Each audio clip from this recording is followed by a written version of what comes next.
I want to ask you a question today. Whose life are you living? Think about it. Whose life are you living? Are you living your life, or are you living someone else's life?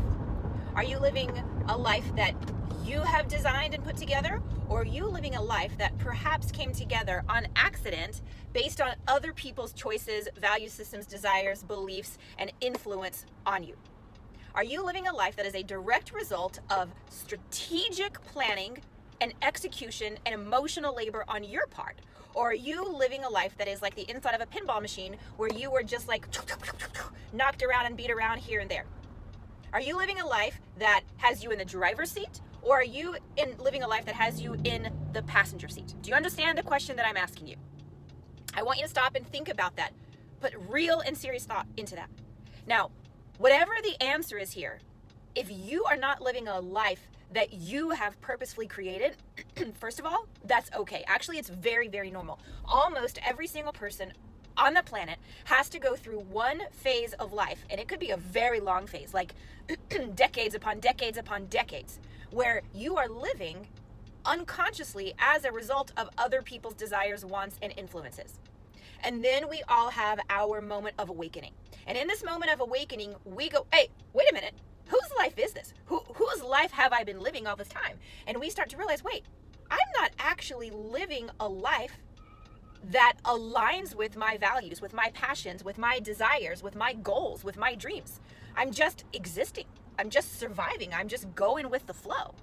And we decide that we're ready to move from the passenger seat of life into the driver's seat of our own life. And again, that is a very terrifying, but totally freeing and exhilarating moment of decision. Now, let me give you an example. After doing some very intense analysis in my own life, I came to realize that I spent the first 2 decades of my life, actually about 22 years, I spent the first 22 years of my life living as a result of social conditioning and generational programming. So I was living a life that I thought I should be living based on how I was programmed and conditioned to think and live. Now, you know the old saying, we want to stop shoulding all over ourselves, right? We want to stop shoulding all over our lives.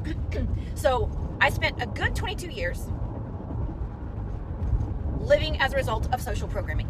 It took me another 20 years, almost 20 years, to fully wake up and unplug and reprogram myself, like deprogramming and reprogramming myself from that very deep, heavily ingrained social and generational programming and conditioning. Y'all, it is no joke. To purposefully unwind and rewire yourself from that type of programming and conditioning is a massive, massive undertaking. It is a marathon. It is not a sprint.